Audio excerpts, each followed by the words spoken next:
نحمده ونستعینه ونستغفره ونصلی علی رسوله الکریم اما بعد اعوذ باللہ من الشیطان الرجیم بسم اللہ الرحمن الرحیم رب اشرح لی صدری ویسر لی امری واحلل عقدۃ من لسانی یفقہوا قولی آمین یا رب العالمین۔ السلام علیکم،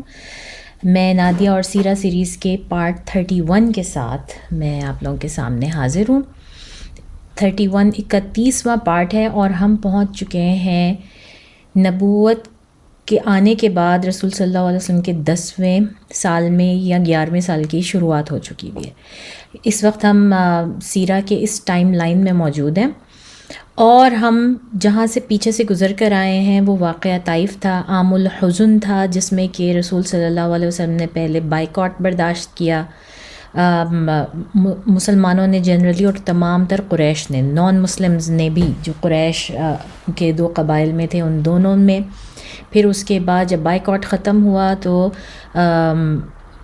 رسول صلی اللہ علیہ وسلم کے جو بہت ہی پیارے چچا، جو فادر فگر ان کے ابو طالب تھے، ان کی ڈیتھ ہو گئی، اور رائٹ آفٹر دیٹ کچھ ہفتوں میں ہی حضرت خدیجہ رضی اللہ تعالیٰ عنہ کی ڈیتھ ہو گئی۔ اور ان دونوں ڈیتھس کے ساتھ پھر رسول صلی اللہ علیہ وسلم نے اپنی تمام تر پروٹیکشن جو اس قبیلے میں تھی، ان کی جو مکہ میں رہنے کا ان کا ویزا یا پاسپورٹ تھا، وہ سب لوز کر دیا۔ اور پھر طائف انہوں نے گئے اور یہ دیکھنے کے لیے کہ ان کو وہاں پناہ مل سکتی ہے، یعنی طائف والوں نے بے انتہا برا سلوک کیا۔ تو ون آفٹر دی ادر یہ سال بہت تکلیفیں لایا، بہت آزمائشیں لایا رسول صلی اللہ علیہ وسلم کے لیے، اور یہ سال عام الحزن کہلایا۔ عام الحزن کا جو سال ہے، اس کے فوراً بعد اب آپ کو پتہ ہے کہ خدیجہ کی ڈیتھ جو ہے وہ رمضان میں ہوئی ہے، تو رمضان کے بعد اب جو فالوونگ منتھس آ رہے ہیں، رسول صلی اللہ علیہ وسلم جس میں کہ گئے تھے، طائف گئے تھے اور ان کو واپسی آنا تھا، اور اس کے بعد مطعم بن عدی نے جو ہے وہ ان کو پروٹیکشن دی، اور ہم نے وہ پوری سٹوری ڈیٹیل میں کی اپنے لاسٹ ویڈیو میں، وہ ضرور دیکھیں آپ کہ کس طرح مطعم بن عدی ان کو لے کر آیا واپس مکہ کے اندر، اور پھر اللہ تعالیٰ نے کس طرح ان کو چھوٹی چھوٹی کامیابیاں دیں جنوں کی صورت میں، کہ جنوں کا قبیلہ اسلام لے کر آیا، اور پھر انہوں نے ملاقاتیں کیں۔ اور اس کے بعد ہم دیکھتے ہیں کہ ذی الحج کا مہینہ قریب آ رہا ہے، ٹھیک ہے نا۔ ذی الحج، اور اسلام سے پہلے ہمیں یہ معلوم ہے کہ حج جو ہے وہ پہلے بھی ہوتا تھا، اس کی جو بھی فارم تھی صحیح فارم نہیں تھی، لیکن اس کے باوجود حج ہوتا ضرور تھا اسلام سے پہلے بھی۔ جب سے حضرت ابراہیم علیہ السلام نے خانہ کعبہ کی بنیاد رکھی، اس کے بعد سے جو ہے وہ حج ہوتا رہا خانہ کعبہ میں، اور کہتے ہیں کہ تمام انبیاء نے اپنے اپنے وقتوں میں خانہ کعبہ میں حج کے لیے وہ آتے تھے، انہوں نے حج کیا ہے وہاں پہ۔ تو اینی ویز اب ذی الحج کا مہینہ آ رہا ہے، اور لوگوں نے تمام مختلف مضافات سے مکہ کے چاروں طرف سے ہر بندے نے جو ہے وہ حج کے لیے آنا ہے، کیونکہ ان کے سارے خدا جو ہیں وہ خانہ کعبہ کے اندر ہاسٹیج پڑے ہوئے ہیں، تو وہ وہاں حج کے لیے آتے ہیں۔ وہ حج نہیں ہے جو اللہ تعالیٰ نے پرسکرائب کیا، یا جو اللہ تعالیٰ اب کریں گے پرسکرائب رسول اللہ صلی اللہ علیہ وسلم کے اوپر، مگر آتے ہیں وہ وہاں پر ان کو اپنا ہومیج پے کرنے کے لیے آتے ہیں۔ اور جب وہ وہاں پر آتے ہیں تو ظاہر اپنے ساتھ تجارت بھی لے کر آتے ہیں، سامان بھی لے کر آتے ہیں، بہت وہ مختلف لوگ ہیں، اور ضروری نہیں ہے کہ عرب ہی ہیں، دوسرے تیسرے اور بھی لوگوں، مطلب یمن سے بھی لوگ آ رہے ہیں، اور اوپر سے نارتھ آف جو مکہ ہے وہاں سے بھی آ رہے ہیں لوگ۔ تو یہ رسول صلی اللہ علیہ وسلم کے پاس بہت اچھا ٹائم ہوتا تھا اپنی دعویٰ کو پھیلانے کا، اسلام کی دعوت دینے کا، اور رسول صلی اللہ علیہ وسلم یہ دعوت اپنی نبوت کے 4تھے سال سے کر رہے ہیں، جب اللہ تعالیٰ نے ان کو دعوت عام کرنے کا حکم دیا، جب سے جو ہے وہ ہم دیکھتے ہیں اور بار بار ذکر کرتے ہیں کہ ہر آنے جانے والے کو رسول صلی اللہ علیہ وسلم اپنا اسلام کا پیغام دے رہے ہیں۔ تو یہ دعوت ان دنوں میں بھی تھی، تو حج کے دوران بھی یہ ہو رہی تھی، اور ہمیں نہیں معلوم کہ یہ حج کے دوران یا اس سے پہلے یا اس کے بعد میں واقعہ اسراء والمعراج کب پیش آتا ہے، ٹھیک ہے۔ تو اس کے بارے میں ہم ڈیٹیل میں بات کریں گے، لیکن پہلے ہم اسراء والمعراج کا پورا واقعہ جو ہے اس کو بہت ڈیٹیل میں دیکھیں گے، اور موسٹ پروبیبلی یہ ایک ویڈیوز کے لیے ہرگز کافی نہیں ہوگی، کیونکہ اسراء والمعراج وہ واقعہ ہے سیرہ کا جس پہ ہمیں سب سے زیادہ نریشنز ملتی ہیں. مطلب صحیح بخاری میں ہی کچھ نہیں تو تقریباً 10 صحابیوں سے تو جو صحیح احادیث ہیں وہ ہمیں 10 صحابیوں کی چین آف نریشن سے ملتی ہیں. اس کے علاوہ ہر کتاب میں آپ کو ملے گی اسراء والمعراج کی سٹوریز پوری. اور پھر یہ کہ ارلی دور جو تھا مسلمانوں کا رسول صلی اللہ علیہ وسلم کے دور کے بعد، تابعین، تبع تابعین کے بعد، تو یہ جو آرٹ آف سٹوری ٹیلنگ ہے نا، یہ بڑا مشہور ہوا. اس میں لوگوں نے بڑی جو ہے نا وہ اسلامی کہانیاں بنا کے اور وہ نریٹ کرنی سڑکوں پہ. اور جس طرح آپ کو اگر اندازہ ہو تو پاکستان میں بھی، اور رورل پاکستان میں، اور جو اندرونی پاکستان ہے اس کے اندر اب بھی یہ کلچر موجود ہے کہ لوگ جو ہے وہ نریٹ کرتے ہیں، وہ کہانیاں نریٹ کرتے ہیں. اور وہ اب اس کو انہوں نے بہت ڈفرینٹ رنگ دے دیے، لیکن یہ بہت پرانا جو ہے وہ ایک آپ کہہ لیں کہ طریقہ ہے کہانیاں نریٹ کرنے کا. لیکن پرابلم اس کی یہ تھی کہ اس میں صحیح غلط ہر طرح کی نریشنز، اور اس میں بہت ساری بناوٹی چیزیں ایڈ کر لی گئی تھیں اس کہانی کو مزید گرینڈیوس اور جسے کہتے ہیں نا چٹپٹا بنانے کے لیے. تو ان کہانیوں میں سے ہمیں بعض اوقات بہت ساری چیزیں اوتھینٹک نہیں ملتی. تو ہم کوشش کریں گے کہ اوتھینٹک جو احادیث ہیں اور جتنی نریشنز اوتھینٹک ملتی ہیں صرف اور صرف اس کے ساتھ سٹک کریں، اور بہت زیادہ ایسی چیزوں میں نہ جائیں جو کہ ہمیں اوتھینٹسٹی کے ساتھ احادیث کی بکس میں، سیرہ کی بکس میں نہیں ملتی. آبویسلی ہمارا سب سے پہلا ریسورس جو ہے وہ ابن ہشام، ابن اسحاق، وہاں سے ہے، جو کہ پرانی ترین سیرہ کی کتاب ہے اور موسٹ ڈیٹیلڈ. اور اس کے بعد ہم دیکھتے ہیں کہ ماڈرن اس میں بھی جو ہے، جس طرح رحیق المختوم جو ہے وہ بہت اچھی کتاب ہے. وہاں تک آتے آتے ہمارے پاس بہت ساری کتابیں ہیں جن سے ہم اس کا لیتے ہیں. تو جناب بات ہم کرتے ہیں کہ یہ اسراء والمعراج آخر کیا ہے. تو اللہ تعالیٰ تو ہمیں بار بار قرآن میں بتاتے ہیں نا، ان مع العسر یسرا فان مع العسر یسرا، کہ جب اللہ تعالیٰ کسی کو کوئی تکلیف دیتے ہیں تو اس کے ساتھ، اس کے بیچ میں یا اس کے فوراً بعد اللہ تعالیٰ آسانی بھی ضرور دیتے ہیں. وہ تکلیف آسانی آنے کا پیش خیمہ ہوتی ہے. یعنی آپ کے اوپر کوئی تکلیف آ رہی ہے تو آپ اپنے ذہن میں اس بات کو رکھیں کہ آسانی کہیں آس پاس ہے، اور مجھے کوئی بہت اچھی اس کے بعد نیوز ملنے والی ہے، یا میرا کوئی کام ہونے والا ہے جو اللہ تعالیٰ نے میرے اوپر یہ آزمائش اور یہ تکلیف بھیجی ہے. تو اسی طرح رسول صلی اللہ علیہ وسلم کے ساتھ بھی ہم نے دیکھا پورا عام الحزن جو ہے وہ اس قدر تکلیف دہ ہے، اور ہم ان تکلیفوں کا اندازہ نہیں کر سکتے. ہم لوگ تو اپنی چھوٹی چھوٹی تکلیفوں سے، اپنے گھروں میں آنے والی تکلیفوں سے پریشان ہو جاتے ہیں. ہم ان تکلیفوں کا اندازہ نہیں کر سکتے جو گلوبل لیول پر رسول صلی اللہ علیہ وسلم فیس کر رہے ہیں. اور اس کے بعد کہتے ہیں کہ یہ اسراء والمعراج جو ہے یہ اس طرح جس طرح اللہ تعالیٰ نے تحفہ دیا ہے. اللہ تعالیٰ نے رسول صلی اللہ علیہ وسلم کے زخموں پر ایک مرہم رکھا ہے، ان کو ایک پرسنل معجزہ دے کے. یہ ایک پرسنل معجزہ ہے جس سے ہمیں بینیفٹس تو بہت ملتے ہیں اس کے جاننے سے، لیکن یہ ایک ایسا معجزہ نہیں ہے جو کہ عام انسانوں کے لیے تھا. یہ کسی اور نے جو ہے اس کو نہیں دیکھا، جس طرح ہم دیکھتے ہیں کہ معجزہ موسیٰ علیہ السلام تھا، جو کہ جس طرح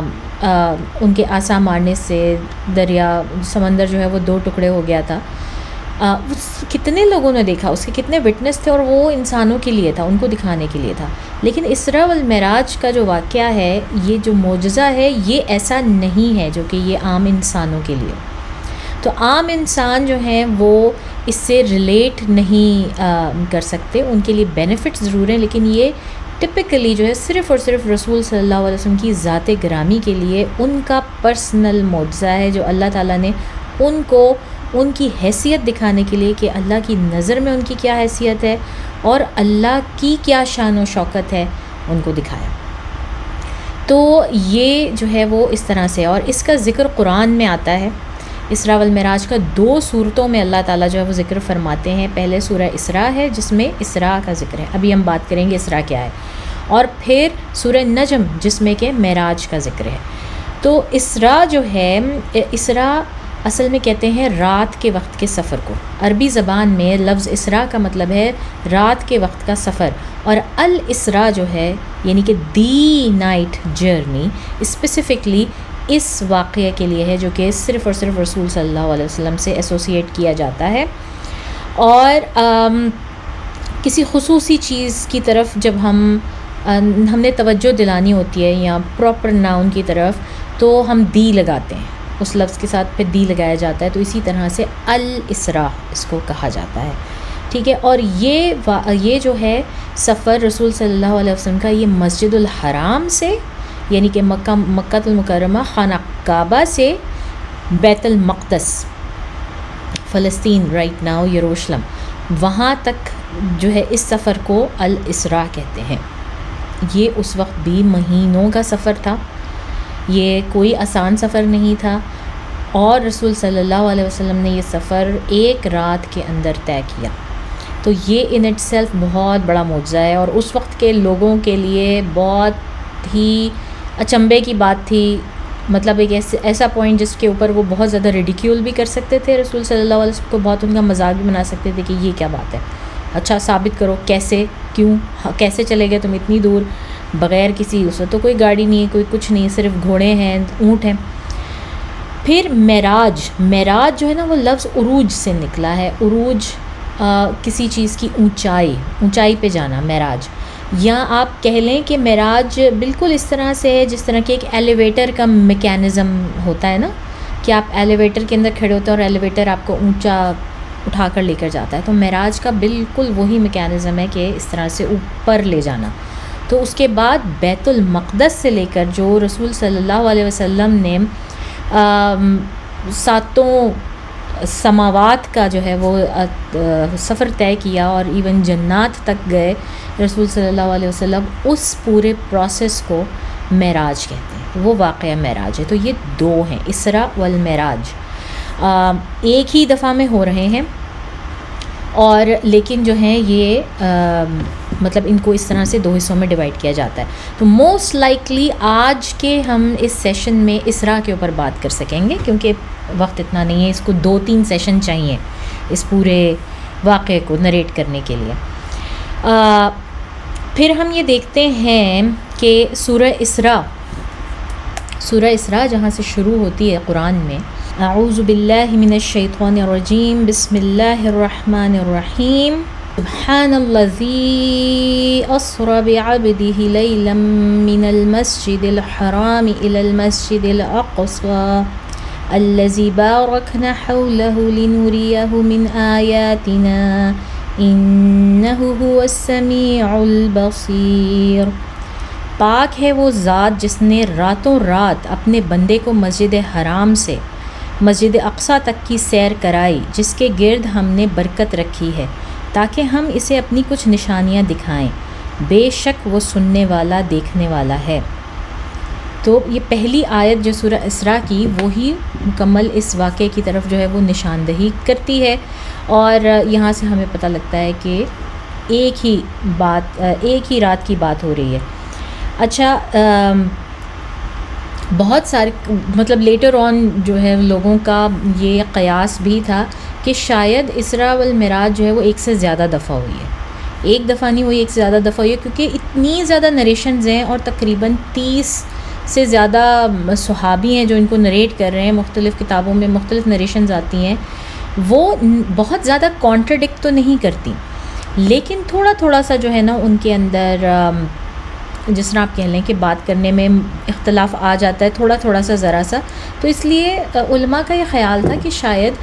یہ ایک سے زیادہ دفعہ بھی ہو سکتا ہے، کیونکہ آپ کو پتہ ہے کہ اسراء والمعراج کا جو واقعہ ہے، اس کا جو اصل ٹائم فریم ہے کہ جس میں یہ ہو رہا ہے، میں آپ کو بتا رہی ہوں آلموسٹ جو ہے واقعہ طائف کے بعد اور نبوت کے 11ویں سال میں یہ ہو رہا ہے. لیکن یہ کوئی سیٹ ٹائم نہیں ہے، بالکل بھی سیٹ ٹائم نہیں ہے، بلکہ 6 مختلف قسم کی آراء ہیں لوگوں کی اس معاملے میں، اور وہ ہمیں جاننی بہت زیادہ ضروری ہے کہ کیوں 6 مختلف آراء ہیں. لیکن یہ جو آیت ہے نا، یہ آیت قرآن کی سورہ اسراء کی پہلی آیت، یہ اس چیز کو ڈیبنک کرتی ہے کہ نہیں، یہ ایک سے زیادہ دفعہ نہیں ہوا، کیونکہ اس میں اللہ تعالیٰ نے لفظ استعمال کیا ہے بِبَعْضِهِ لَيْلًا مِّنَ الْمَسْجِدِ، اور لیلم جو ہے وہ واحد کا صیغہ ہے، وہ ملٹیپل میں نہیں آ رہا، تو اس کی وجہ سے ہمیں پتہ چلتا ہے کہ نہیں، یہ ایک دفعہ ہوئی ہے، یہ ایک سے زیادہ دفعہ نہیں ہوئی۔ پھر اس کے بعد جو ہے اللہ تعالیٰ نے کیوں جو ہے وہ کہاں تھی میں، سوری میں بھول گئی۔ تو ہم یہ بات کر رہے تھے کہ ایک دفعہ ہوئی ہے اسراء، اور بہت سارے لوگوں نے اس کو جو ہے وہ مختلف ٹائمنگز پہ، اس کی ٹائمنگز پہ میں تھوڑا سا بات کرنا چاہ رہی تھی۔ تو ٹائمنگز اس کے مختلف کیوں ہیں اور اس کے بارے میں مختلف آراء کیوں ہیں؟ ایک جو حدیث جو سب سے زیادہ پرومیننٹ ہے اس میں، حضرت عائشہ رضی اللہ تعالیٰ عنہ کی بالکل صحیح حدیث ہے، وہ فرماتی ہیں کہ حضرت خدیجہ رضی اللہ تعالیٰ عنہ کی ڈیتھ ہوئی نماز فرض ہونے سے پہلے، جس کا مطلب ہے کہ، اور ہم سب کو معلوم ہے کہ اسراء والمعراج جو ہے وہ واقعہ ہے جس پہ کہ اللہ تعالیٰ نے رسول صلی اللہ علیہ وسلم کے اوپر 5 نمازیں فرض کیں۔ اس سے پہلے بھی وہ نماز پڑھتے تھے، اس سے پہلے بھی وہ رکعتیں پڑھتے تھے، طریقہ بھی تھا، وضو بھی تھا، اور ہم نے بات بھی کی تھی کہ جبرائیل علیہ السلام نے آ کے رسول صلی اللہ علیہ وسلم کو باقاعدہ وضو کرنا سکھایا، نماز پڑھنی سکھائی، اور پھر انہوں نے حضرت علی کو، حضرت خدیجہ کو سکھائی، اور وہ پڑھا کرتے تھے ان کے ساتھ نمازیں اکثر، لیکن نماز فرض نہیں ہوئی تھی، اور نماز فرض ہوئی معراج کے دوران۔ اور جب معراج کے دوران نماز فرض ہوئی تو اس کے بعد جو ہے وہ لوگوں نے پھر سب کے لیے یکساں ہو گئی، اور پھر سب کو پڑھنی تھی، اور ان ٹائمنگز پر اور اپنے پورے پروٹوکول کے ساتھ، لیکن اس سے پہلے فرض نہیں تھی۔ لیکن آپ کو پتہ ہے کہ دوسرا جو ہمیں معراج کا جو واقعہ ملتا ہے وہ ہمیں کس سورہ سے ملتا ہے؟ وہ سورہ نجم سے ملتا ہے۔ اگر آپ کو یاد ہو، آپ کچھ ویڈیوز پہلے جائیں، جب ہم نے سٹینک ورسز کی بات کی تھی، تو سٹینک ورسز کس سورہ میں تھی؟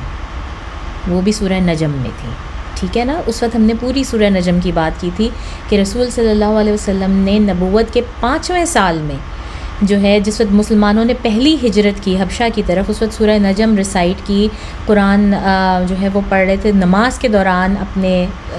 خانہ کعبہ میں، اور پورا کا پورا مکہ جو ہے اس وقت جس کے کان میں پڑی، کہتے ہیں کوئی بھی ایسا نہیں تھا جو کہ سجدے میں نہ گرا ہو، پورا کا پورا مکہ جو ہے وہ سجدے میں گیا سورہ نجم کی آخری آیات پر، جس کی وجہ سے یہ کنٹروورسی مشہور ہو گئی، یہ رومرز پھیل گئیں کہ پورے مکہ نے، پورے قریش نے جو ہے وہ اسلام قبول کر لیا، اور جس کی وجہ سے جو ہجرت کیے ہوئے مسلمان تھے وہ 2 مہینے کے اندر واپس آ گئے، اور پھر انہوں نے آ کے دیکھا یہ تو رومرز تھیں، یاد آیا وہ واقعہ۔ تو وہ سورہ نجم، وہ ہم کہہ رہے ہیں کہ وہ آپ کو بتا رہی ہے معراج کے بارے میں، اور وہ واقعہ ہو رہا ہے 5 سال پہلے۔ ابھی ہم بات کر رہے ہیں نبوت کے 11ویں سال کی، اور وہ واقعہ ہو رہا ہے نبوت کے 5ویں سال میں۔ تو اس چیز کو ہم کس طرح سے جو ہے وہ مطلب یہ کانٹرڈکشنس کو ہم کس طرح سے مکس اینڈ میچ کریں؟ تو اس کا پہلا جواب تو یہ ہے کہ بہت پاسبلٹی ہے کہ جب ہی ہوئی ہو اور جو ہے وہ حضرت خدیجہ رضی اللہ تعالیٰ عنہ جو نماز پڑھتی تھیں ان کے ساتھ شاید ان کو معلوم ہو اور اس وقت فرض ہو گئی ہو نماز، اور مگر یہ ہم اس کو اس لیے لے نہیں سکتے کیونکہ حضرت عائشہ کی بہت ہی اوتھینٹک حدیث ہمارے پاس موجود ہے، ٹھیک ہے؟ تو ایک رائے جو ہے بہت بڑے بڑے امام آئمہ جو ہیں، جن میں امام قرطبی بھی ہیں اور نووی بھی ہیں، ان سب کی رائے یہی ہے کہ جو یہ اسراء والمعراج ہے یہ نبوت کے 5ویں سال میں جب ہوئی تھی، اور اس کے بعد ہی رسول صلی اللہ علیہ وسلم نے جو ہے وہ یہ سورہ نجم پڑھی تھی۔ تو یہ چیز جو ہے وہ ذہن میں رکھنے کی ہے کہ اس کا کوئی وقت ہمارے پاس مقررہ ہمیں معلوم نہیں ہے، ہمیں صحیح وقت جو ہے وہ معلوم ہی نہیں ہے۔ ایک اور اوپینین کے مطابق 17 رمضان کو بالکل 1.5 سال پہلے، ہجرت کرنے سے 1.5 سال پہلے جو ہے وہ اسراء والمعراج ہو رہی ہے. ٹھیک ہے, یہ اوپینین جو ہے یہ ہے. اچھا, اب جتنے یہ میں آپ کو اوپینینز بتا رہی ہوں نا, پرابلم یہ ہے کہ ان سب میں کسی میں بھی 100% اوتھینٹک چین آف نریشن نہیں جو کہ ڈائریکٹ رسول صلی اللہ علیہ وسلم کے پاس جاتی ہے. تو یہ پوری طور پہ صحیح احادیث ہیں ہی نہیں, اور ایک نہیں 7 اوپینینز ہیں. ٹھیک ہے, ایک میں نے آپ کو یہ بتا دیا کہ 5ویں نبوت کے 5ویں سال میں, اور پھر دوسرا میں آپ کو یہ بتا رہی ہوں کہ 17 رمضان 1.5 سال پہلے ہجرت سے جب ہو رہی ہے. پھر ایک اوپینین ہے 12 ماہ پہلے ہجرت سے, محرم کے مہینے میں اس وقت ہو رہی ہے. ایک ہے اس میں 17 رجب, ربیع الاول, رجب, اس طرح سے یہ چیزیں جو ہے نا, مطلب بہت ساری نریشنز ہیں اس کے بارے میں. اس لیے ایک جس کہتے ہیں اسپیسیفک ڈیٹ اور دن بنا کر اور اس کو یہ کہنا کہ نہیں جب یہ واقعہ ہوا تھا اور اس میں ہمیں نمازیں پڑھنی ہے, رات جاگنی ہے, قیام اللیل کرنا ہے, اس کی کوئی اوتھینٹسٹی نہیں ہے. جب آپ کو یہ پتہ ہی نہیں ہے کہ کوئی واقعہ ہو کب رہا ہے, نہ ڈیٹ کا پتہ ہے, نہ منتھ کا صحیح پتہ ہے, نہ ایئر کا صحیح پتہ ہے, تو پھر آپ اس کے لیے کیسے کوئی ایک خاص دن جو ہے مقرر کر کے, ایک رات مقرر کر کے اور آپ اس میں عبادت کریں, کچھ کریں. اور جیسے ہم نے بات کی کہ یہ واقعہ اللہ تعالیٰ نے یہ میریکل جو ہے موسٹ لائکلی صرف اور صرف رسول صلی اللہ علیہ وسلم کو خاص طور پہ ان کے پرسنل معجزے کے طور پہ دیا تھا, یہ ہم عام انسانوں کے لیے تھا ہی نہیں. تو اس میں یہ چیز بھی ہے. ٹھیک ہے, ابن ہشام جو ہیں, ابن ہشام جو پرانی ترین کتاب ہے, ابن اسحاق وغیرہ, وہ جب اسراء والمعراج کو نریٹ کرتے ہیں تو وہ کوئی ٹائم لائن نہیں دیتے, وہ بتا ہی نہیں رہے کہ ہمیں جو ہے وہ کس وقت ہو رہی, کرونالوجیکلی کوئی ٹائم لائن نہیں دے رہے کہ وہ کس وقت ہو رہی. بس اسراء والمعراج کا واقعہ ہے, لیکن ہمیں کوئی اس کے بارے میں نہیں معلوم کہ وہ اس واقعے سے پہلے یا اس واقعے کے بعد ہوئی. میں یہاں پر اس موقع کے اوپر اس کو نریٹ کر رہی ہوں کیونکہ میں کرونالوجی فالو کر رہی ہوں یاسر قاضی کی, اور انہوں نے اس موقع پر اس کو بیان کیا ہے. اور بھی بہت سارے علماء ہیں, ایون الرحیق المختوم جو کتاب ہے اس میں بھی اسی موقع پر اس کو بیان کیا گیا ہے. تو میں اس وجہ سے اس موقع پر اس کو بیان کر رہی ہوں, لیکن آپ اپنے ذہن میں رکھیں سورہ نجم کے واقعے کے ساتھ کہ موسٹ پروبیبلی یہ اس وقت بھی ہو سکتی ہے, پہلے مطلب یہ ہو سکتا ہے کہ پہلے یہ واقعہ ہو چکا ہو. رسول صلی اللہ علیہ وسلم جو ہیں وہ اللہ تعالیٰ نے ان کو دکھانا تھا کہ وہ اللہ تعالیٰ کی بہترین مخلوق ہیں, اور عبودیت کے جس درجے کے اوپر وہ ہیں وہ اس درجے کے اوپر اور کوئی بھی نہیں ہے. تو اب ہم یہ واقعہ شروع کرتے ہیں کہ جس طرح سے رسول صلی اللہ علیہ وسلم جو ہے وہ سو رہے تھے. ایک حدیث میں کہا جاتا ہے حتیم میں, اور دوسری حدیث میں کہا جاتا ہے ام ہانی کے گھر کے صحن میں. تو وہاں پر سو رہے تھے. اب ان دونوں کو کس طرح ملایا جائے, بات کانٹرڈکشن لگتی ہے کہ ایسا کیسے ہوا کہ وہاں سے کیسے سٹارٹ ہو رہا ہے, ایک جگہ کہا جا رہا ہے مطلب حتیم اور دوسری جگہ کہا جا رہا ہے ام ہانی کا گھر. تو حتیم ہم سب کو معلوم ہے کہ خانہ کعبہ کا وہ حصہ جو کہ جس وقت رسول صلی اللہ علیہ وسلم کی موجودگی میں خانہ کعبہ تعمیر ہوا تھا, اور وہ حصہ اس کا وہ خانہ کعبہ کے اندر ایڈ نہیں کر سکے تھے, اس کو انہوں نے باہر چھوڑ دیا, اس کی ایک چھوٹی سی باؤنڈری بنا کے. آج بھی وہ سیمی سرکولر شیپ میں وہ باؤنڈری موجود ہے, اس کو حتیم کہا جاتا ہے, اور وہ خانہ کعبہ کے اندر کا حصہ ہی مانا جاتا ہے. اس کا جو ریوارڈ ہے وہاں پر عبادت کرنے کا وہ وہی ہے جو خانہ کعبہ کے اندر عبادت کرنے کا ہے. اور دوسری بات یہ ہے کہ ام ہانی کا جو گھر تھا, رسول صلی اللہ علیہ وسلم کی قریبی رشتہ دار ہیں یہ, ان کا جو گھر تھا وہ بالکل اس حتیم کے ساتھ تھا.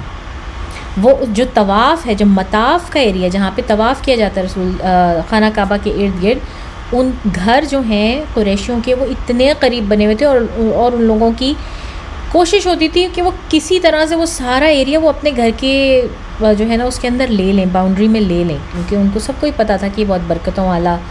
برکتوں والی جگہ ہے. کہتے ہیں وہاں پر آرام فرما رہے تھے رسول صلی اللہ علیہ وسلم جب جبرائیل امین ان کے پاس تشریف لائے. ٹھیک ہے, تو اب یہ دونوں احادیث غلط نہیں ہیں,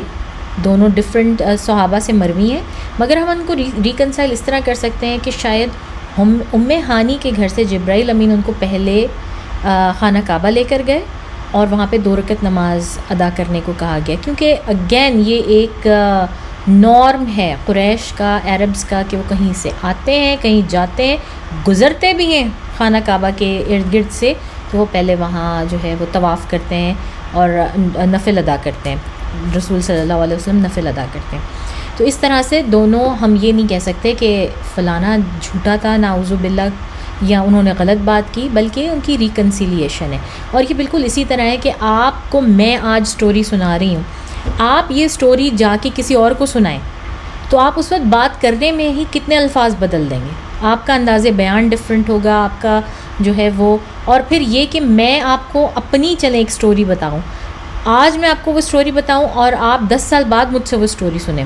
تو آپ کو اس میں میری اپنی سٹوری، میری اپنی نریشن، اور میں خود آپ کو بتا رہی ہوں، مگر اس میں بھی تھوڑا بہت فرق ہوگا۔ تو بالکل اسی طرح ہے کہ رسول صلی اللہ علیہ وسلم جس وقت یہ واقعہ جس سے بیان کر رہے ہیں تو وہ ٹٹ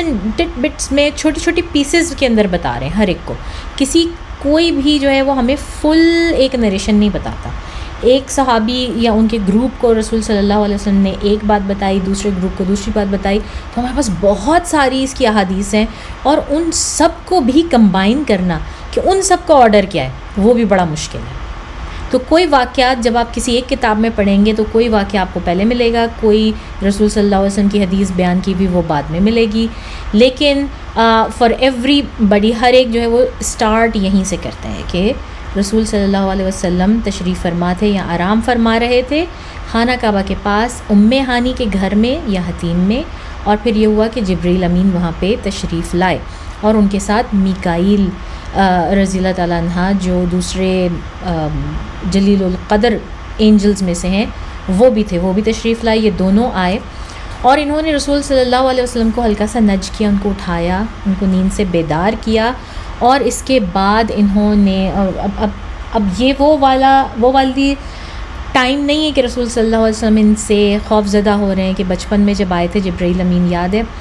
ان کے پاس 4 برس کے تھے اور ان کا سینہ شق کیا تھا اور ان کا دل نکال کے دھویا تھا، وہ والی چیز ہوئی تھی، اور کتنا بری طرح سے ڈر گئے تھے۔ ایون وحی کے وقت بھی جب رسول صلی اللہ علیہ وسلم نے جبرائیل امین کو پہلی مرتبہ مکمل حالت میں دیکھا تو کتنا زیادہ خوف زدہ ہو گئے تھے۔ اب ایسی کوئی بات نہیں ہے، اب تو جبرائیل امین کا آنا جانا ہے رسول صلی اللہ علیہ وسلم کے پاس، اور رسول صلی اللہ علیہ وسلم خود ان کو کہتے ہیں کہ یہ تو میرے احباب میں سے، میرے خلیل ہیں، میرے دوستوں میں سے ہیں۔ تو اب ایسا نہیں ہے کہ رسول صلی اللہ علیہ وسلم اس چیز میں پینک کر رہے ہیں یا ڈر رہے ہیں، تو وہ آرام سے، اور اس دفعہ بھی جب جبرائیل علیہ السلام اور میکائیل علیہ السلام دونوں آئے ہیں تو رسول صلی اللہ علیہ وسلم کو اندازہ ہو گیا کہ یہ کوئی بڑا اوکیزن ہے، یہ کوئی بڑی بات ہے، یہ کوئی چھوٹی بات نہیں ہے کہ دونوں جلیل القدر فرشتے اللہ تعالیٰ نے بھیجے، اور اس بار بھی ان کے ہاتھ میں گولڈن پلیٹرز ہیں، یا آپ کہہ لیں سونے کے بنے ہوئے بول ہیں جس کے اندر زمزم ہے، یا ایک حدیث میں کہا جاتا ہے کہ ایمان ہے، رسول صلی اللہ علیہ وسلم نے کہا۔ اس وقت بھی پھر وہی واقعہ دہرایا جاتا ہے شق الصدر کا، جو کہ ایک دفعہ پہلے ہو چکا ہے، یہ دوسرا وقت ہے جہاں پر یہ ہوا کہ جبرائیل امین نے اگین رسول صلی اللہ علیہ وسلم کا سینہ شق کیا، ان کا دل نکالا، دل نکال کے یہ جو 2 بولز لے کر آئے تھے، پھر انہوں نے آپس میں جو ہے ان کو 2 یا 3 دفعہ جو ہے اس دل کو دھویا اس پانی کے اندر، جو کہ ہمیں پتہ چلتا ہے کہ رسول صلی اللہ علیہ وسلم نے خود بتایا کہ اس کے اندر ایمان تھا یا اس کے اندر زمزم تھا۔ کیوں اس کو دھویا؟ اس کی موسٹ لائکلی پہلی دفعہ جب دھویا گیا تھا تو اس میں سے شیطان کا حصہ نکالا تھا، انہوں نے وہ کالے رنگ کا جو شیطان کا حصہ تھا وہ نکالا تھا وہاں سے۔ اس دفعہ جب دھویا گیا تو وہ اس کے لیے نہیں تھا، وہ چیز آلریڈی وہاں پر نہیں تھی، لیکن اس دفعہ یہ جو جرنی ہونا تھا اس کے فوراً بعد وہ اتنا بڑا تھا، وہ اس کا امپیکٹ اتنا زیادہ ہونے والا تھا کہ ایک عام انسان اس کو برداشت نہیں کر سکتا، ایک عام انسان کے لیے وہ ناقابل برداشت ہے، اور نہ ہی پہلی بات تو ہے کہ ہماری نظر اس کو دیکھ نہیں سکتی، جو غیب کی چیزیں اس وقت اللہ تعالیٰ نے حضور اکرم صلی اللہ علیہ وسلم کو دکھانی ہے وہ ہماری نظر نہیں دیکھ سکتی، اور دوسری بات یہ ہے کہ رسول صلی اللہ علیہ وسلم کے دل کو اتنا مضبوط کرنا تھا، اتنے ایمان کے ساتھ بھرنا تھا کہ وہ جو دیکھیں وہ اس کو ایبزارب کر لیں، کیونکہ ہم سورہ نجم کی آیت میں یہ چیز دیکھتے ہیں کہ اللہ تعالیٰ کہتے ہیں کہ نہ ان کی نگاہ حد سے آگے بڑھی اور انہوں نے جو دیکھا اس کو اپنے اندر ایبزارب کر لیا، اس کو برداشت کر لیا، ایبزارب کر لیا اپنے اندر، کیونکہ عام آدمی کے بس کی بات نہیں ہے، کوئی بھی نہیں دیکھ سکتا اور کوئی بھی کر نہیں سکتا، تو اللہ تعالیٰ نے اس کے لیے پریپیئر کرنا تھا۔ تو جبرائیل امین نے اور میکائیل نے یہ پروسیس پورا دوبارہ دہرایا،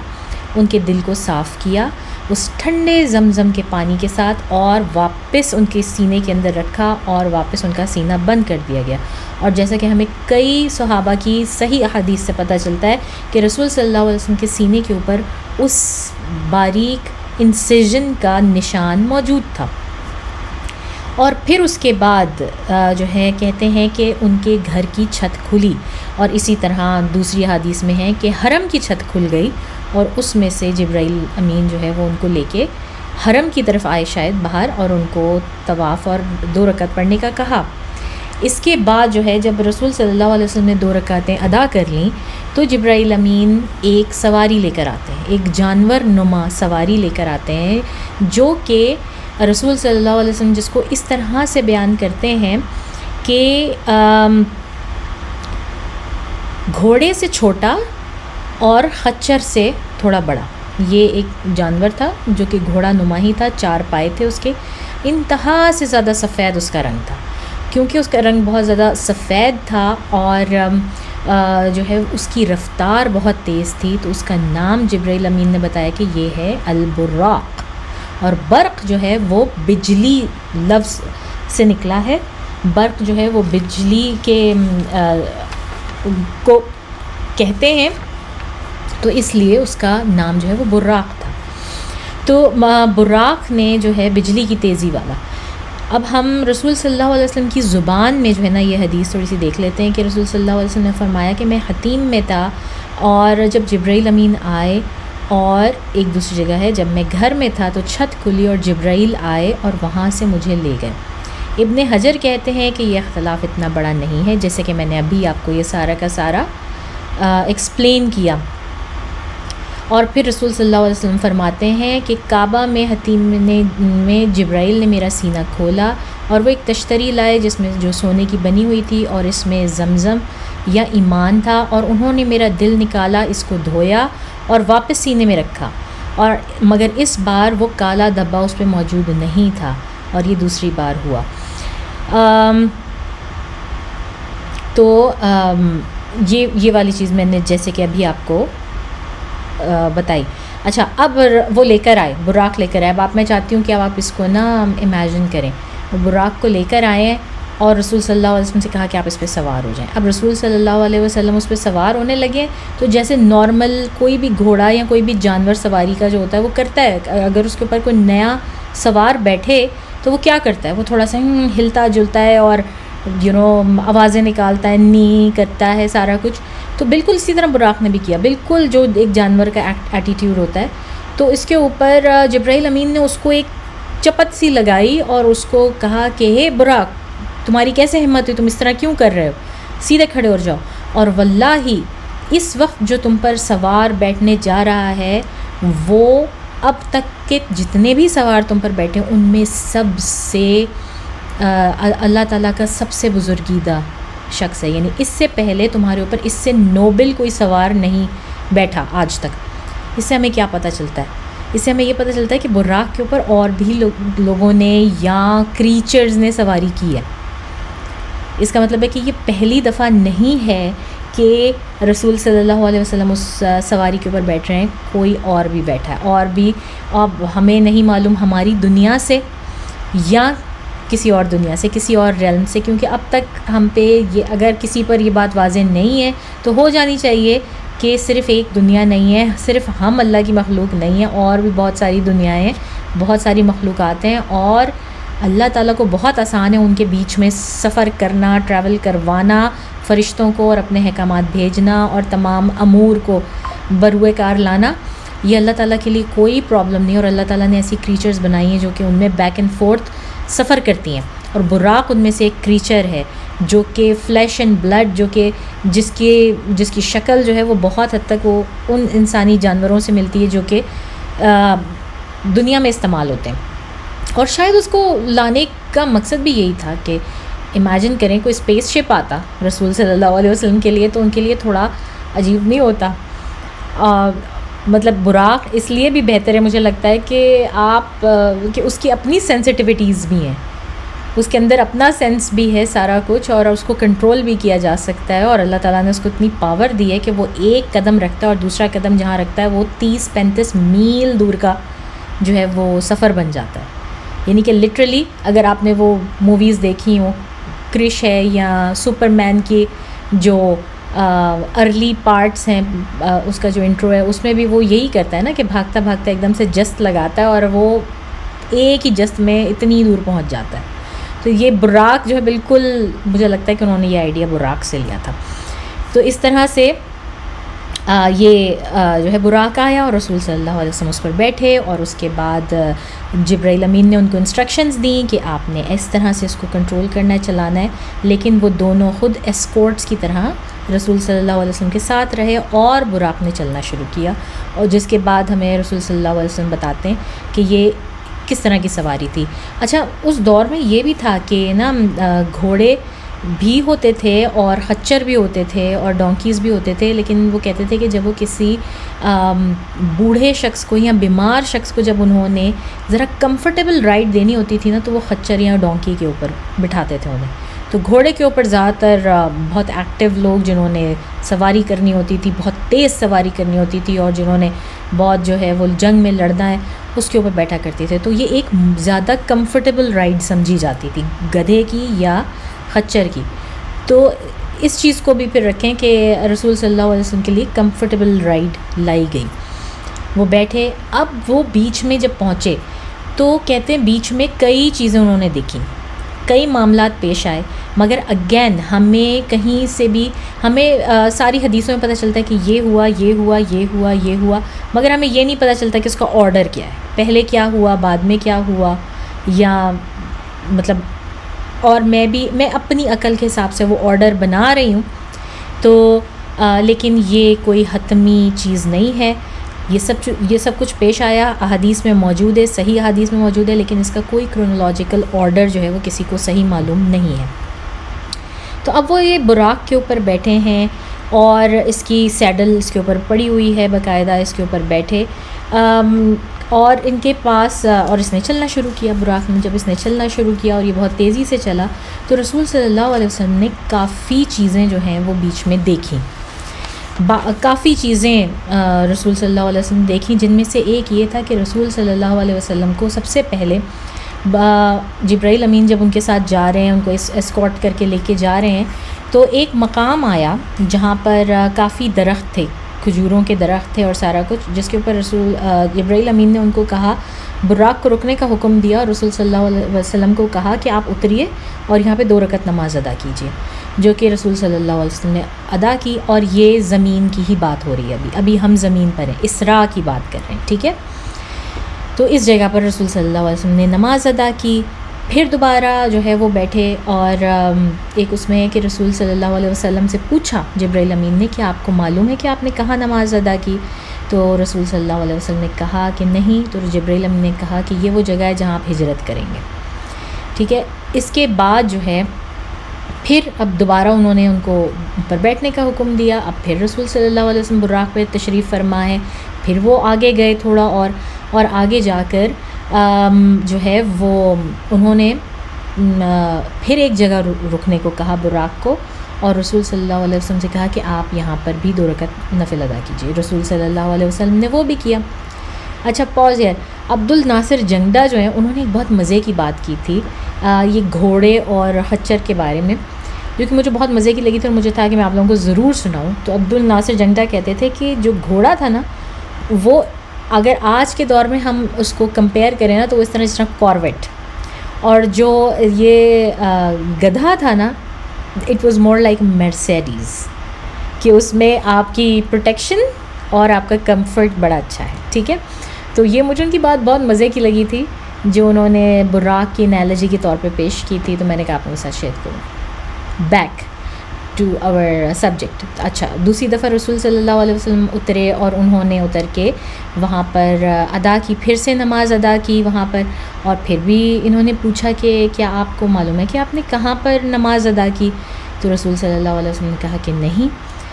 تو جبرائیل امین نے کہا یہ وہ جگہ ہے مدین کی جہاں پر موسیٰ علیہ السلام نے جس درخت کے نیچے بیٹھ کے اللہ تعالیٰ سے مدد مانگی تھی، ربی انی لما انزلتا الی من خیر فقیر.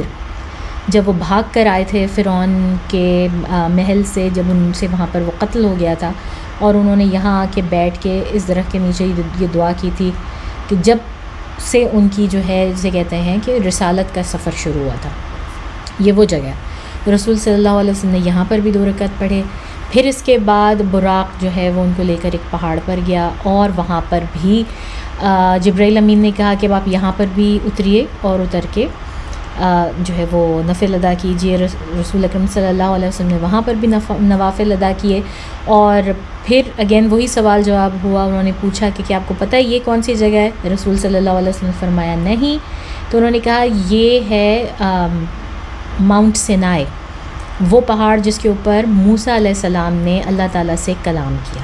یہ وہ جگہ ہے. تو یہاں پر بھی رسول صلی اللہ علیہ وسلم نے 2 رکعت ادا کیے. پھر اس کے بعد ایک اور جگہ گئے، وہاں پر بھی پھر ان کو 2 رکعت نماز پڑھوائے گئے. اور یہ جگہ تھی، جب پوچھا گیا تو بتایا گیا کہ یہ جگہ ہے بیت اللحم، جہاں پر جبرائیل امین گئے تھے مریم سلام علیہا کے پاس ان کو خبر دینے کے لیے کہ آپ کے ہاں عیسیٰ علیہ السلام کی ولادت ہوگی. تو بیت اللحم میں انہوں نے ادا کی.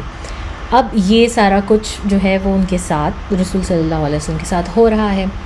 پھر رسول صلی اللہ علیہ وسلم سواری کر رہے ہیں، اور ان کو دکھایا گیا کہ موسیٰ علیہ السلام اپنی قبر میں ہیں. اور موسیٰ علیہ السلام جو ہیں وہ بالکل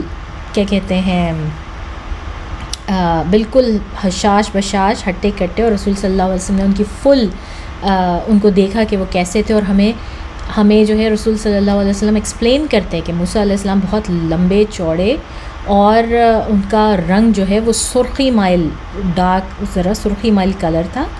جس طرح کے. اور وہ بتاتے ہیں کہ وہ عبادت کر رہے تھے اپنی قبر میں، جو کہ خطیب الاحمر یعنی کہ ایک لال رنگ کی سینڈی ہل ہے، اس کے پاس جہاں پر موسیٰ علیہ السلام بیریڈ ہیں، جہاں پر ان کی قبر ہے ایکچوئل، وہ وہاں پر اپنی قبر میں کھڑے ہیں اور وہ نماز پڑھ رہے ہیں. اب رسول صلی اللہ علیہ وسلم کیسے دیکھ رہے ہیں، ان کو کس طرح سے دکھایا جا رہا ہے، وہ کس ریلم میں ہیں، یہ ہمیں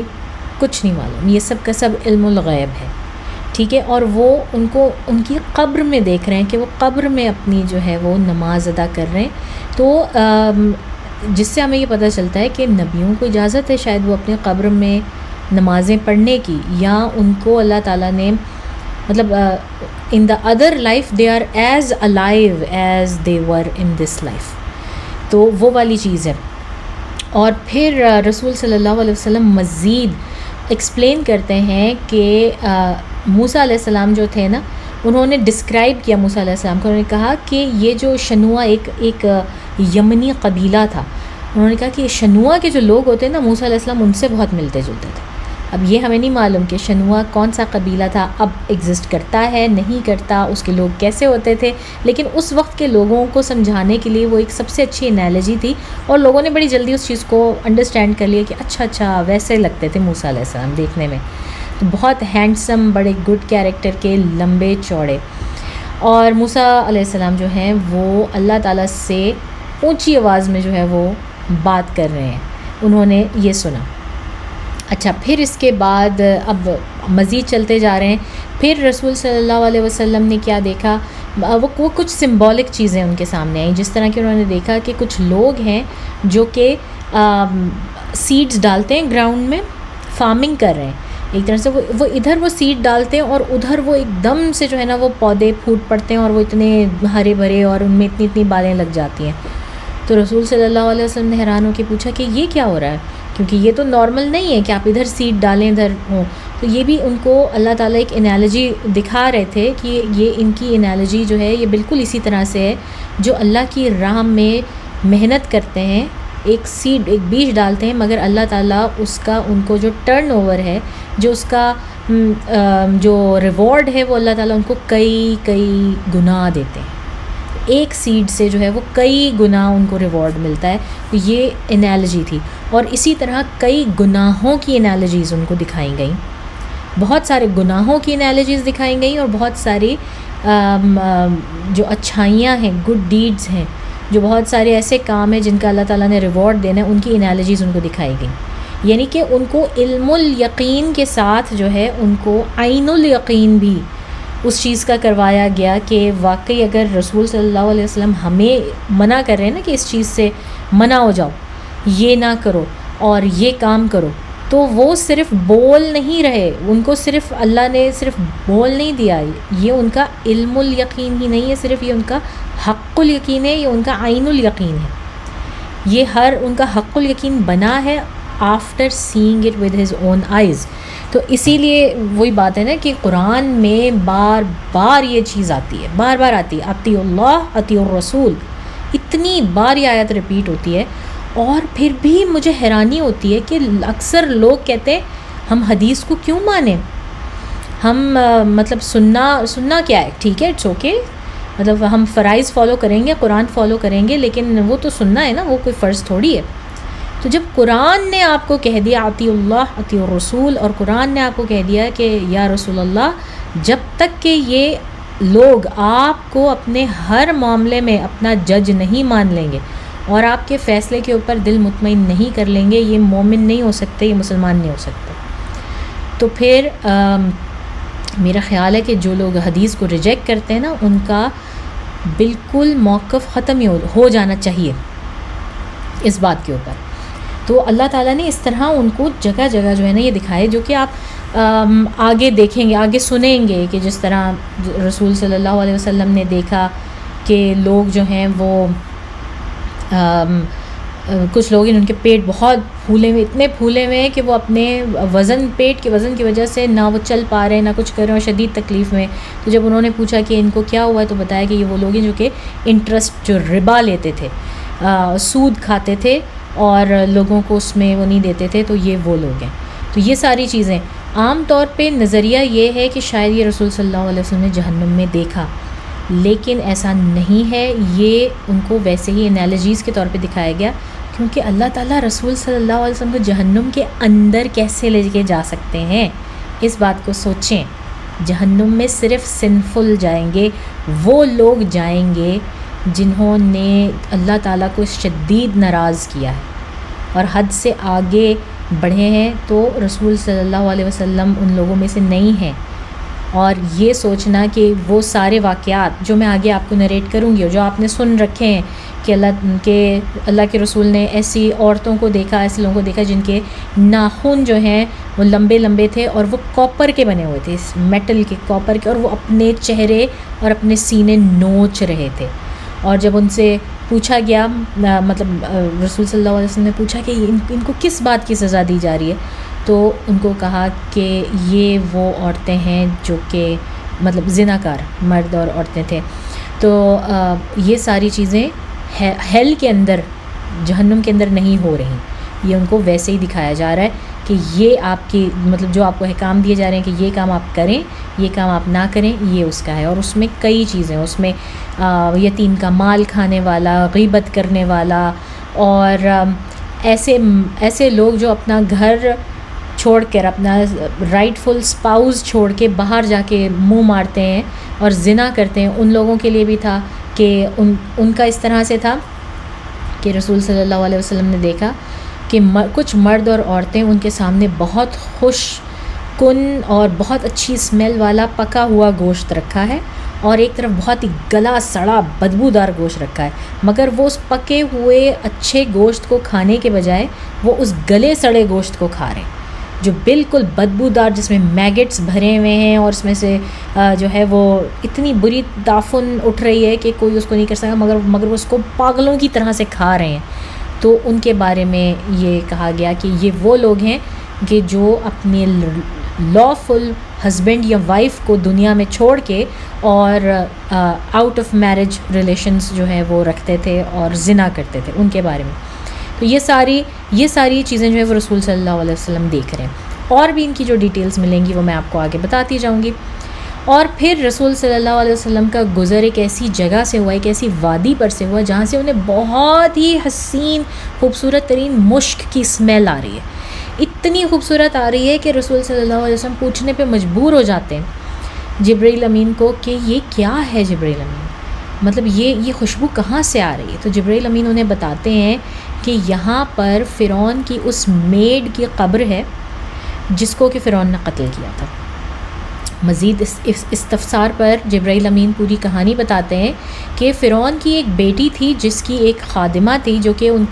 اس کے سر میں کنگھی کرتی تھی یا اس کا بناؤ سنگھار کرتی تھی۔ ایک دفعہ جب وہ فرعون کی بیٹی کا وہ خادمہ جو ہے وہ سر کنگھی کر رہی تھی تو کنگھی گر گئی اس سے، اور جب اس نے کنگھی اٹھائی تو اس نے بسم اللہ کہا اور اس طرح اور اپنی زبان میں کہا کہ فرعون پر لعنت ہو اللہ کی۔ تو جو ہے اب وہ جو فرعون کی بیٹی تھی اس نے سن لیا اور اس نے اسے پوچھا کہ یہ تم نے کیا کہا، کیا میرے باپ کے علاوہ بھی کوئی خدا ہے، فرعون کے علاوہ بھی کوئی اور خدا ہے؟ تو اس پر جو وہ خاتون تھی اس نے کہا، میڈ جو تھی اس نے کہا کہ ہاں بالکل ایسے اللہ وہ ہے جو میرا بھی اللہ ہے، جو تمہارا بھی اللہ ہے، جس نے مجھے بھی پیدا کیا، جس نے تمہیں بھی پیدا کیا، وہ اللہ ہے۔ تو اس پر جو ہے فرعون کی بیٹی نے کہا اچھا یہ تو میں جا کے اپنے باپ کو بتاؤں گی، اور کہ تم ان کو نہیں مانتی ہو اور تمہارے نزدیک کوئی اور خدا موجود ہے۔ تو اس نے جا کے اپنے باپ کو بتایا اور فرعون بینگ فرعون اپنی فرعونیت پر اتر آیا اور اس نے کہا کہ یہ میں نے کیا سنا، یہ تم نے کیا کہا ہے، مجھے میرے سامنے دہراؤ۔ تو پھر اس عورت نے کہا کہ ٹھیک ہے، میں اس اللہ کو مانتی ہوں جس نے مجھے بھی بنایا، تمہیں بھی بنایا ہے، اور میں تمہیں خدا ہرگز نہیں مانتی۔ تو فرعون نے کہا کہ ٹھیک ہے، اگر تو تم اپنا یہ بیان واپس لیتی ہو تو ٹھیک ہے، ورنہ تمہیں میں اب بھی اسی وقت جو ہے نا ایک بری ترین موت دوں گا، نہ صرف تمہیں بلکہ تمہارے پورے خاندان کو۔ تو وہ عورت جو ہے اس نے کہا کہ اس نے اپنی جان کی پرواہ نہیں کی، اس نے کہا کہ نہیں، میں نہیں مان سکتی کہ تم خدا ہو، اور ایسا ہرگز نہیں ہے، اور میرا خدا تو اللہ ہی ہے۔ جس پر فرعون نے ایک بہت بڑا کڑایا جو ہے نا وہ بوائل کروایا، کہتے ہیں کہ اس نے پتہ نہیں میٹل بوائل کروایا یا اس نے آئل جو ہے وہ بوائل کروایا، لیکن بہرحال اس نے بہت بڑا جو ہے ایک دیگ سی وہ اس نے بوائل کروائی، اور اس کے بعد اس نے اس کے پورے خاندان کو بلایا اس عورت کے، اور ایک ایک کر کے نا اس کے بچوں کو پھینکتا گیا، اور وہ عورت بہت صبر سے کھڑی رہی اور اس نے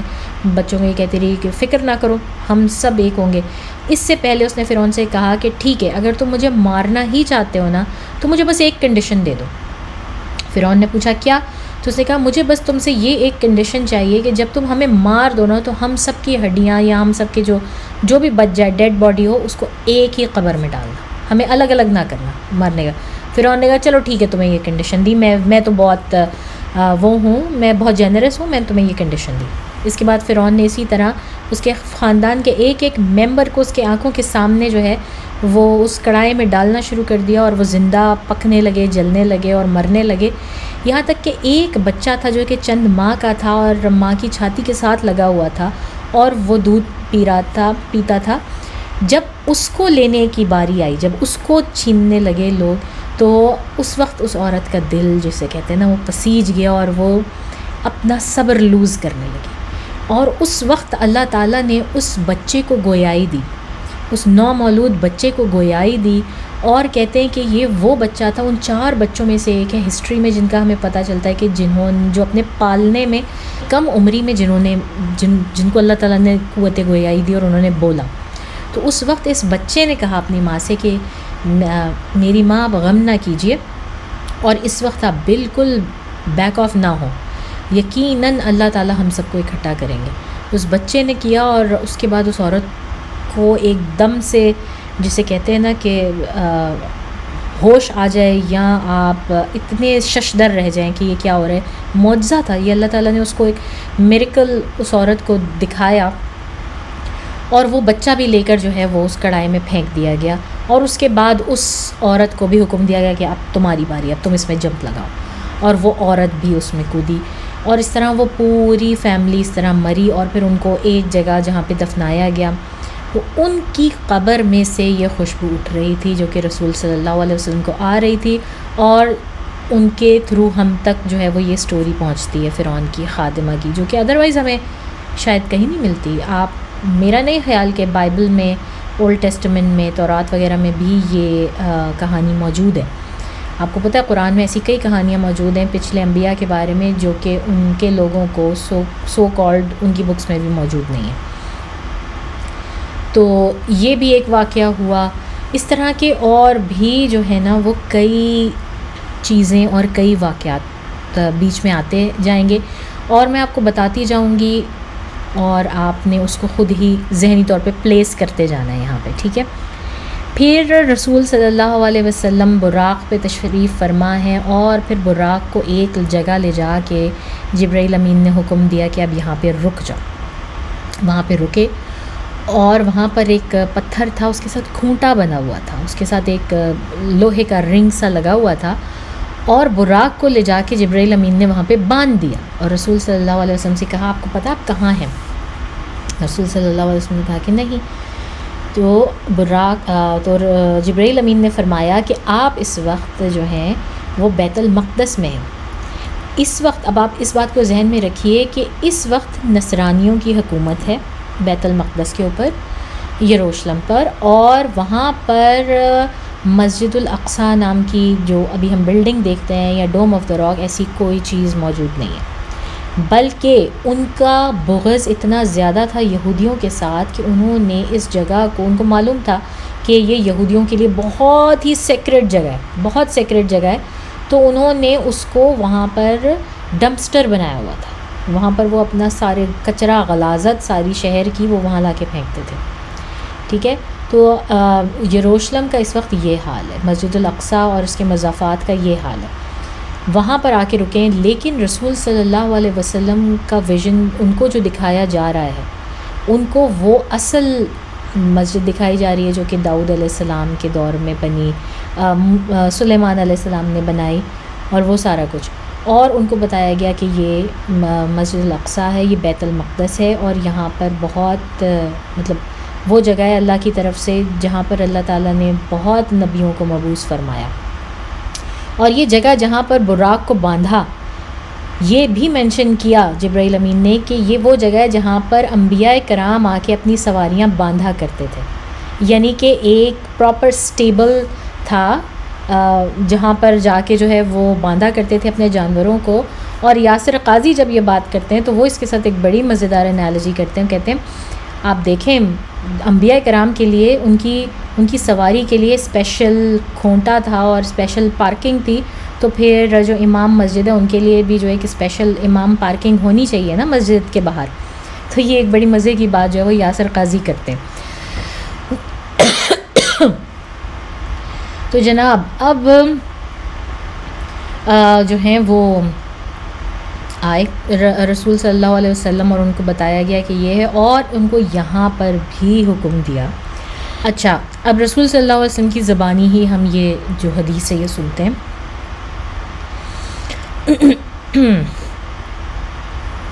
رسول صلی اللہ علیہ وسلم تشریف لا رہے بیت المقدس میں براق پر، اور ان کو یہ جگہ ویسی ہی دکھائی جا رہی ہے جس کا اوریجنل بیت المقدس تھا. اور رسول صلی اللہ علیہ وسلم فرماتے ہیں اور میں نے وہاں پہنچ کر براق کو اس استبل میں باندھ دیا جو انبیاء کے استعمال میں تھا. سبحان اللہ. اچھا، یہ بات بھی، اس سے ایک بات اور بھی پتہ چلتی ہے کہ براق کو باندھنا بھی پڑتا ہے، اور وہ بھی جانوروں کی طرح ہی ایکٹ کرتا ہے. اگر آپ اس کو نہیں باندھیں گے تو شاید وہ اڑ جائے گا، بھاگ جائے گا کہیں یا کچھ اس طرح کا کرے گا. تو اس کو باندھا بھی گیا باقاعدہ. رسول صلی اللہ علیہ وسلم نے فرماتے ہیں کہ میں اندر گیا اور میں نے 2 رکعت نماز ادا کی. اور یہاں کوئی تحیۃ مسجد کے ابھی کوئی فرائض نہیں ہوئے وہ سالوں کے. اچھا، یہ کوئی تحیۃ المسجد نماز نہیں ہے یا کچھ نہیں ہے، یہ ویسے ہی ہے جو جبرائیل امین ان کو بتاتے جا رہے ہیں اور وہ پڑھتے جا رہے ہیں.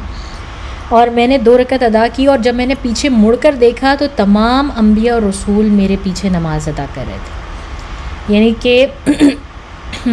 اللہ تعالیٰ ایک ایسے ریلم میں لے گئے، یا پاسٹ میں لے گئے، یا کس طرح سے یہ سب ہوا جو کہ ہماری عقل جو ہے وہ ہمیں نہیں معلوم. کہ رسول صلی اللہ علیہ وسلم نماز پڑھ رہے ہیں، وہ اسٹرکچر دیکھ رہے ہیں جو شاید 2000 سال پرانا ہے، ٹھیک ہے، اور حالانکہ کرنٹلی جو ہے وہ بالکل کچرا دان ہے بیت المقدس، اور ان کو وہ کچرا نہیں نظر آ رہا ہے. اور پھر تمام تر انبیاء کرام جن کی ڈیتھ ہو چکی ہے اس دنیا میں، وہ پیچھے 1,24,000 انبیاء کرام جو ہے ان کے پیچھے کھڑے ہیں اور وہ نماز پڑھ رہے ہیں. اور کہتے ہیں یاسر قادی اس کو فردر الیبریٹ کرتے ہیں کہ وہ ایک صف میں کھڑے ہیں، تمام انبیاء کرام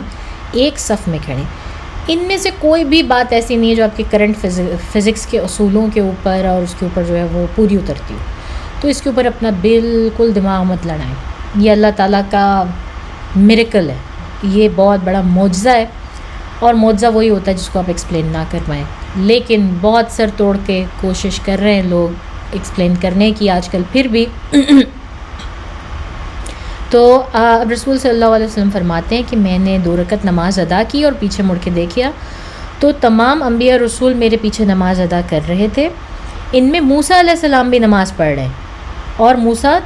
دراز قد و قامت کے تھے، گندمی رنگ کے، جیسے کوئی آدمی بنو شنوعہ سے تعلق رکھتا ہو. اور ایک جگہ دیکھا تو عیسیٰ علیہ السلام کو نماز میں کھڑا پایا، اور وہ سب سے زیادہ عروہ بن مسعود الثقفی سے ملتے جلتے تھے،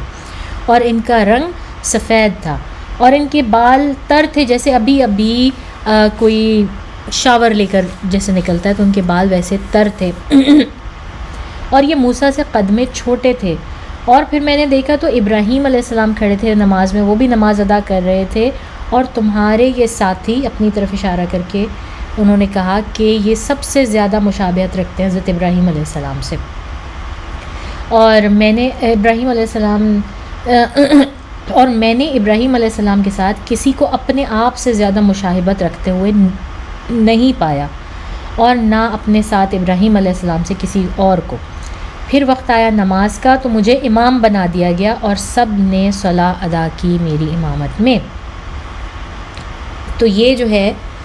رسول صلی اللہ علیہ وسلم کے ساتھ یہ سب کچھ بیت المقدس میں ہو رہا ہے. اب آپ نوٹس کریں کہ ابھی ہم نے تھوڑی دیر پہلے ہی ذکر کیا ہے کہ حضرت موسیٰ علیہ السلام کو رسول صلی اللہ علیہ وسلم نے ان کی قبر میں بھی کھڑے ہوئے نماز پڑھتے دیکھا. یہ کیسے ہو رہا ہے؟ پلک جھپکتے میں پہنچ رہے ہیں، وہی بات ہے، ٹیلی پورٹیشن ہو رہی ہے، اور پورٹلز کھل رہے ہیں، یا اڑتی ہوئی سواری، اڑتا ہوا گھوڑا، یہ سب کچھ جو ہے وہ مطلب میریکل نہیں ہے تو کیا ہے؟ ایسا نہیں لگتا کہ جیسے آپ کوئی مووی کا جو ہے وہ پلاٹ سن رہے ہیں یا دیکھ رہے ہیں. تو یہ بالکل سارا کچھ ایسے کا ایسے ہی ہے. اس کے بعد کیا ہوتا ہے؟ اچھا، اور ان کا ایک رو میں کھڑے ہونا سارے انبیاء کا، یہ پتہ ہے یہ قرآن کی اس آیت کی دلیل ہے جس میں اللہ تعالیٰ فرماتے ہیں لا نفرق بین احد منہم. سورہ بقرہ کی آخری آیات ہے نا، ان میں ہے کہ ہم نے تلک الرسل فضلنا بعضهم علی بعض، کہ ہم نے کسی میں کوئی فرق نہیں رکھا، اور ہم نے کچھ رسولوں کو کچھ پر فضیلت دی ہے. تو یہ وہ والی چیز، اب رسول صلی اللہ علیہ وسلم قرآن کی آیات جو ہیں وہی والی بات ہے کہ علم الیقین تو ان کو ہے، جانتے ہیں، وہ اس کو عین الیقین کر رہے ہیں، دیکھ رہے ہیں، اللہ تعالیٰ ان کو دکھا رہے ہیں تاکہ ان کو حق الیقین ہو جائے ہر چیز پہ. تو اس کے بعد جبرائیل آتے ہیں رسول صلی اللہ علیہ وسلم کے پاس، اور 2 برتن لے کر، ایک میں شراب ہے اور ایک میں دودھ ہے خالص، اور جبرائیل امین کہتے ہیں کہ آپ اس میں سے چوز کیجئے جو آپ چاہتے ہیں. اور رسول صلی اللہ علیہ وسلم نے نیچرلی اس میں سے دودھ جو ہے اس کو چوز کیا، اور اس کو انہوں نے پیا. اور اس وقت آپ یاد رکھیے کہ شراب حرام نہیں ہوئی ہے ہرگز، ٹھیک ہے نا. تو بالکل it would have been completely all right اگر رسول صلی اللہ علیہ وسلم اسے بھی پک کرتے، کیونکہ کوئی ابھی حکم اس کے بارے میں آیا ہی نہیں ہے شراب کا. اور لیکن رسول صلی اللہ علیہ وسلم کیونکہ انتہائی فطرت کے اوپر ہیں، انہوں نے دودھ کو جو ہے وہ چوز کیا. اور حدیث میں ہے کہ دودھ سے بڑھ کر اور کوئی شے ایسی نہیں جو بھوک لگنے پر کھانا اور پیاس لگنے پر پانی دونوں کا کام انجام دے. ٹھیک ہے، یہ حدیث ہے. دودھ جو ہے وہ ظاہر ایک مکمل پیور، ایک خوشنما چیز ہے، خوشبودار، خوش ذائقہ، اور قرآن میں اللہ تعالیٰ جو ہے وہ دودھ کے بارے میں فرماتے ہیں کہ یہ ایک ایسی چیز ہے جو کہ ہم نے تمہارے گوبر اور تمہارے خون کے بیچ میں سے جو ہے نا وہ ہم ایک پیور چیز نکالتے ہیں جو تمہیں دیتے ہیں. تو دودھ کے بارے میں تو ہم مطلب اس کی بلیسنگز کی تو ہم بات ہی نہیں کوئی. تو اور شراب کیا ہے ہم کو پتہ ہے، گندی بدبودار گلی سڑی چیزوں کا مجموعہ. تو رسول صلی اللہ علیہ وسلم نے جو دودھ پیا اور اس کے بعد ان کو جبرائیل امین نے کہا کہ یا رسول اللہ صلی اللہ علیہ وسلم، اگر آپ نے جو ہے وہ دودھ کے بجائے شراب کو اس وقت چوز کیا ہوتا تو آپ کی امت جو ہے وہ تباہ ہو جاتی. مگر آپ نے کیونکہ دودھ کو چوز کیا ہے تو ہمیشہ آپ کی امت کے لوگ جو ہیں وہ فطرت پر رہیں گے. آپ کی امت میں سے ایسے لوگ رہیں گے جو کہ فطرہ پر رہیں گے. تو یہ سب ہوا. اب رسول صلی اللہ علیہ وسلم فرماتے ہیں کہ یہاں امامت کے بعد جبرائیل امین نے اللہ تعالیٰ سے اجازت طلب کی اور آسمانوں کا دروازہ کھولا گیا. اب یہاں سے ان کا جو ہے وہ معراج کا سفر جو ہے وہ شروع ہوتا ہے. تو یہاں سے جو معراج کا سفر شروع ہوتا ہے اس کو اب ہم نیکسٹ ویڈیو میں کنٹینیو کریں گے. وقت ختم ہو گیا ہمارے پاس. آج کے لیے اتنا ہی رکھتے ہیں. آج ہم نے آلموسٹ اسراء کو کمپلیٹ کیا. آپ جا کے سورہ اسراء پڑھیں، اس کی پہلی آیت پڑھیں، آپ کو اندازہ ہوگا. اور اس کی احادیث دیکھیں، تفسیر دیکھیں تو آپ کو اور بھی زیادہ مزہ آئے گا. وہ سب اب یہ سب سننے کے بعد، جاننے کے بعد اس کو قرآن کو پڑھنے میں بھی. تو اب تک کے لیے اتنا ہی. مجھے اپنی دعاؤں میں ضرور یاد رکھیں اور بچوں کو بھی، اپنے بچوں کو، میرے بچوں کو، کل مومن مسلمین کے بچوں کو، غزہ کو اپنی دعاؤں میں یاد رکھیں، جو کہ رفح جسے کہتے ہیں نا آخری مراحل میں. پورا کا پورا غزہ تو تباہ ہو چکا ہے، اب تو صرف رفح میں جو مسلمان باقی ہیں بس آخری مراحل میں ہیں. اور مجھے معلوم نہیں کہ ان کے لیے کیا کیا جائے سوائے اس کے کہ مزید زیادہ سے زیادہ فلسطین کی کہانی کو، اس کی امپورٹنس کو لوگوں میں پہنچایا جائے. اب تک کے لیے اتنا ہی. سبحانک اللہم نشہد ان لا الہ الا انت نستغفرک و نتوب الیک. السلام علیکم ورحمۃ اللہ وبرکاتہ.